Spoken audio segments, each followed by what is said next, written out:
Today I'm joined by Montez Carter. He's the CEO of Trinity Health of New England, and he's here for a lively conversation about Health Comes First, which is a campaign to raise awareness about the importance of fair and equitable reimbursement from commercial insurance companies for healthcare providers. This is Transforming Your Health, the podcast from Trinity Health of New England. I'm Scott Webb, and today we're talking about the campaign to raise awareness about the importance of fair and equitable reimbursement from commercial insurance companies for healthcare providers. And so it's great to have you here, Montez. Welcome to the podcast. Thank you, and I appreciate having a chance to discuss this important topic with you today. Yeah, it's always nice to have the CEO of an organization on to answer these types of questions. And Montez, I know when it comes to the cost of healthcare and health insurance payments and coverage, it's confusing. It's a confusing topic with many contributing factors. One of the key factors is the dollar amount or percentage commercial healthcare insurance companies pay a healthcare provider to reimburse them for a service they provided to a patient with that insurance coverage, right? And we've all been through this, right? People who are listening are nodding their heads saying, yeah, this is a bit confusing. So just wondering if you could break it down for us a little bit more and help us understand how it all works. Yes, and Scott, it's very interesting, right? Because whenever you talk about cost, it actually depends upon whose cost you're referring to. So there are different lenses, even when you say the word healthcare cost. So if you are a patient, healthcare costs are what you pay on a monthly basis for your insurance. When you do seek healthcare services, what is your deductible, your co-insurance, your copay? All of those things in terms of patient responsibility, that's the lens by which most patients think of healthcare costs. If you're an insurance company, healthcare costs is based on how much do I pay providers or hospitals for services that are rendered. So if someone's getting a CT or MRI or has to have surgery or has a heart attack or pneumonia, insurance companies' lens is how are healthcare costs relative to services that we're paying for. Sure. If you're a healthcare system like us, a hospital, a provider, our costs around healthcare is how much do we pay for salaries for our colleagues? How much do we pay for supplies, medications, the light bill, maintenance on our buildings, and things of that nature? So for us, our healthcare costs are around the inputs that it takes for us to deliver services. And so a lot of what we'll be talking about today is particularly from our vantage point as a healthcare system. How do we take the costs that we have and that we have to do business, and then how is that adequately offset by the reimbursement that we receive from different forms of payment? And just to try to simplify it, even though it's not necessarily just as simple, but it's pretty accurate, we get paid in about 4 different ways in terms of depending on what types of patients in general that we care for. So there are patients that have no insurance that come to us that we care for them and we're able to deliver their services, but they may or may not have an ability to pay. And that's part of our mission is to care for vulnerable populations. So for those patients that come to us, we have financial assistance programs, which may result in us getting little or no payment for their services, regardless of the cost to provide that care. Then we have government payers, and they're kind of 2 buckets: Medicaid patients, Medicare patients. They come to us, receive the same care, and we get paid a percentage of our costs relative to the services that we provide. If you look at some of the more recent data from the American Hospital Association, for instance, they estimate that for a Medicaid beneficiary who is treated in our hospitals, that we get reimbursed about 62% of our costs. If they are a patient that is on Medicare, that we're reimbursed about in the mid 80% of our costs. So from a cost perspective, payment perspective, we consider Medicaid and Medicare as under reimbursed types of patients we care for. And then we have the commercially insured patients, which pay us a cost of care plus some sort of a margin. And so as you put all of those together, all of those patients that we're caring for, whether they're no insurance, Medicaid, Medicare, commercial insurance, all that are meeting the needs of the community, then at the end of the day, we collectively have to be able to care for them given our costs and then receive reimbursement that at least covers our costs, but then also exceeds it so that we can continue to reinvest in our colleagues, we can continue to reinvest in our facilities, in our evolving cutting edge technology that patients explore. So it is confusing because when you say cost, it depends on whose cost. And then even when you get into the various commercial plans, how we get paid, what services are covered, depending on what type of plan an individual patient has, it varies. So there's a lot of complexities that have really been built in over the last 40 to 50 years, and it does make it confusing from everyone's perspective. Yeah, it certainly helps to have you break it down like that, and as you say, you have, it was just obvious anyway that you have a lot on your mind from the big to the small to keeping the lights on and all that good stuff, so have a little better sense anyway, and I know that, earlier this year, Trinity Health and Trinity Health of New England launched a Health Comes First campaign, so I wanna know more about that. What does that mean?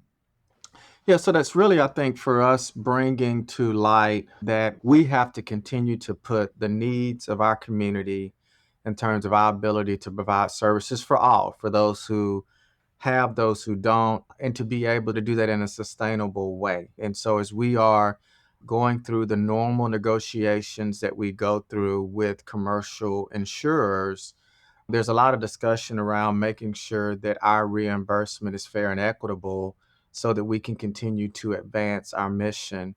One of the things that many people who are not in the healthcare business may not ever think about is that contracting around commercial services is something that happens generally every 3 years or so on average. And as part of those discussions, you would think that if you had an insurance company that had a contractual relationship with providers or hospitals in a community, that what they pay those providers in those hospitals in a certain pretty small geographical region at least is pretty equitable. But the reality is that it's not, right? There's an Mm, imbalance in many instances, particularly in communities that we serve as well, whereby there's payments that for the same patient in the same community needing the same level of service that can go to two different organizations, and what they pay one organization versus what they pay another could be off, or could be different by 20, 25, sometimes 30%. And so when that occurs, then it really creates a challenge for organizations such as ours to continue to carry out a mission, because the expectations of those patients that are commercially insured is, regardless where they go, there's a consistency around safety, there's a consistency around service and quality and access. And in order for us to be able to do that in a consistent way in comparison to others, then we have to also have fair and equitable payment that covers our cost of doing business, but also allows us to continue to reinvest into our mission. So we really have been highlighting that need, because in the past, I believe that many organizations such as ours, as we go through the normal negotiating process, patients have prioritized the needs of those patients to get the negotiation done, even if it was not fair and equitable, because we've always been concerned about patients being displaced if we go out of network, or having a disruption of service. And so, even though that continues to be a concern of ours, and we continue to be mindful of it and do not take that lightly, we also understand that as our cost of doing business continues to go up in a way that we can't control, then we've got to be able to be financially stable and sustainable. So as we're kind of going through that process, and the public is hearing about some of these negotiations that start off private but may become public if we can't get to an agreement, that they kind of understand the why from our vantage point that it is happening, and kind of why it's necessary for us to advocate for fair and equitable payments so that we can continue to be here for many, many years to come. yeah, you're so right. It is important to understand the why, and you mentioned there, you reference it as a negotiation, but it also really kinda sounds like a partnership, so just wondering, how do you partner with these commercial insurance companies to ensure that fair and equitable payment? Scott, I thank you for bringing it up, because in an ideal world, it should be a partnership, right? I Yeah. think that we all agree that we want to have the right care for the right patient in the lowest cost environment. I mean, that is an aspiration that we all have and that we all share. I do think for us to come in an agreement in terms of how do we get there is where sometimes we get into a point of disagreement. There's, in some instances, insurance companies, a couple of tools that they have to be able to keep healthcare costs down is to set up things like prior authorization processes, to where they get to review before a service is rendered whether or not you really need that service, or if you can have a service that's lower cost. And then denial of payment if they feel like the service that was offered was not done so in the best interest of patients consistent with their plans. And so for us, one of the things that we like to work with them on is to say, listen, we should not have unnecessary care being provided. But by the same notion, is that if our providers deem that there's something needed for the benefit of a patient, and then we go and deliver that service to the patient, then it should not be a case to where the insurers can just deny payment after those services have been rendered because we've already delivered the cost. The patient's had that surgery, they've Sure. had that medication. And so it is about us collectively working together to say, how do we put the right care at the right place for the right patient, but at the same time understand that when patients need service, that we have to be able to be adequately reimbursed for that service so that we can continue to provide access to meet community needs. Yeah, it really sounds like, when we think, no pun intended, but when we talk about the bottom line here is really the financial stability of, all hospital systems, of course. So let's drill down a little bit more and talk about why these fair and equitable payments from commercial insurance companies are so crucial. They're crucial for multiple reasons. So, we not necessarily for our time together, but there's a lot of discussion nationally. Is healthcare a service? Is it a right? Right. And how it's provided. And you think about for us as a nonprofit organization, really our mission is how do we continue to be sustainable to meet the needs of a community. You also can, on the flip side of that, look at many of the commercial insurers that, not to say that they're not concerned about healthcare in the community, but they also have an element of their business that is about returning value to their shareholders. And whether Yeah. you agree with it or not, we understand that that's a priority that they have to balance in terms of returning value to their shareholders. And anyone can look at quarterly earnings statements to evaluate how well those companies do that or not. But from our perspective, it is about us generating a sufficient model to be able to give our employees raises on an annual basis. There's a lot of great things with artificial intelligence and medical developments that are really leading to great technologies and treatments, but those things cost money, right? I Right. mean, it's Yeah. no different than for some of us who are old enough now to have brought our first cell phone 25 years ago, and now we go and buy a new cell phone. And what those two costs are, they're a lot different, right? Yeah. Over time. And the same thing with the technology. And we have to be able to invest in that technology to keep up with the times in terms of the care that we're able to deliver, which in many ways does improve outcomes for patients. And unless we advocate and fight for fair reimbursement, we're not able to do that. So the consequence is either those patients that we're serving are going to kind of fall behind in terms of having the latest, greatest cutting edge technology, what they all deserve, regardless of their ability to pay, or we're going to be able to be an organization that is healthy, thriving, and still willing to partner, with the commercial insurers and patients to provide the lowest costs of care for them so that their costs can go down. Yeah, I was just thinking about all the things you talking about AI. We could probably, Montez, do an entirely separate podcast on the future of AI in healthcare. Right, But just thinking about, everybody wants minimally invasive surgeries and you need robots to do those things. And I know how much roughly a Da Vinci robot costs, right? So, right. just thinking about how to provide the best care for patients and their families and all of that. And it just really seems, Montez, like everybody is facing financial challenges. So maybe you could give us a sense just to understand kind of the commercial insurers side of this. What are some of their financial challenges? Well, I'm not sure about their financial challenges. If you look at earning reports, so I don't know that it's necessarily a challenge. I mean, maybe it's not meeting the targets that they're going for Okay, regarding the kind of return, for shareholders. But I'll say again, the overutilization of healthcare services is always a concern of the insurers, ensuring that we have quality outcomes in terms of whether it's healthcare acquired conditions, whether it's our service scores, whether it's us preventing unnecessary medical errors. I mean, that's part of what sure. they're concerned with, and where care is provided, right? So that there's many things that can be done in a community-based setting versus a hospital-based setting are done in a lower cost environment. Even saying all of that, right? We as a hospital, for instance, we have to be available 24/7. You don't know when someone's going to have a heart attack or a stroke or a car accident. And so it's great that we have areas and avenues to where if someone needs to have an outpatient surgery, they can have that done in a community-based setting, Hmm. but that does not take away that we have to still be here for our communities when they need us, right? And we just Right. saw coming out of a pandemic how important that is to have healthcare infrastructure when things happen that none of us anticipate. And there has to be a degree of funding to make those things accessible when they are needed because our employees want to continue to make more money to keep up with inflation. The technology is getting more and more expensive for us to go out and build facilities or just maintain ones that we have.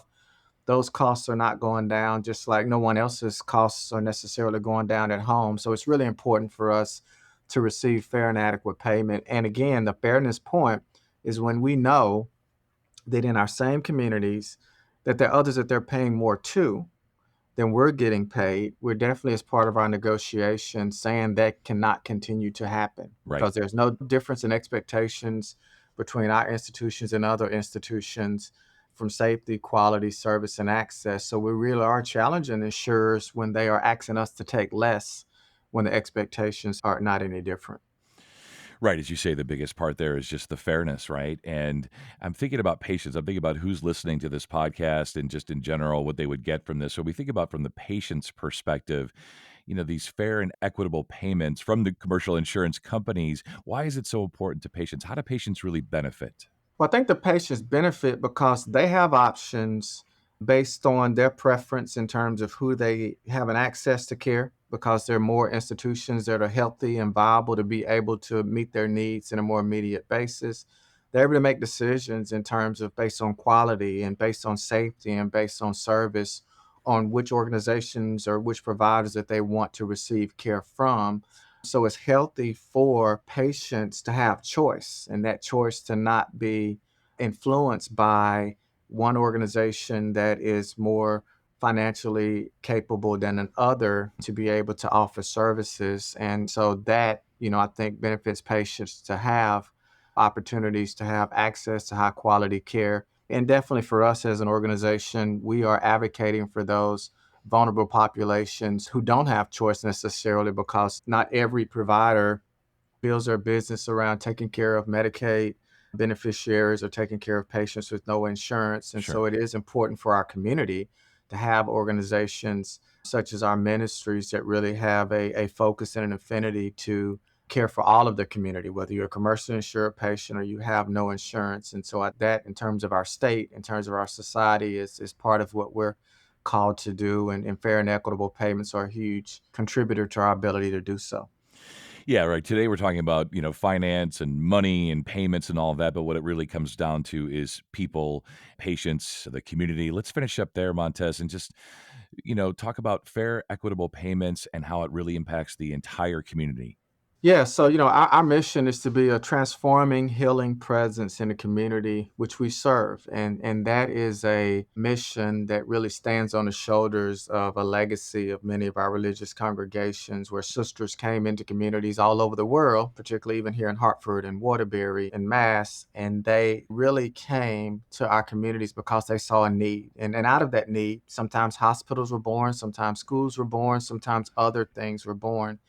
And so, as we continue to serve in that spirit, in terms of really working with and meeting the needs of the community, the entire community, even as times change, then we have to be financially stable to do so. And so, Right. even though it is about the patient, it is about care for the patient, we can't do that if we're not able to continue to be in business for the future. So, it's important for us, even and they don't have to be mutually exclusive, right? We can do both. We can continue to meet the needs of the community, advance our mission, but then also get adequately paid for the services that we render. And that is the fight that we're in, to make sure that we have that balance so that we can continue to live out that mission that the sisters started so many years ago, that we now are taking forward in their legacy as good stewards of that mission for the future generations. Yeah, that's perfect. I've been reading about and done a few podcasts on sort of healthcare deserts, if you will, and many these, community hospitals and systems just not having the resources, not being able to keep their doors open, having to turn people away and having patients have to go much further for care. And we definitely don't want that. And so this negotiation, these partnerships of fair and equitable payments, all really important stuff, really educational today. Thank you so much. Yes, thank you. I appreciate the time and appreciate the conversation. That's the CEO of Trinity Health of New England, Montez Carter. And to learn more, go to healthcomesfirst.org. I'm Scott Webb, and if you found this information helpful, please share it with others, especially on your social media. Thanks for listening to the Transforming Your Health podcast from Trinity Health of New England.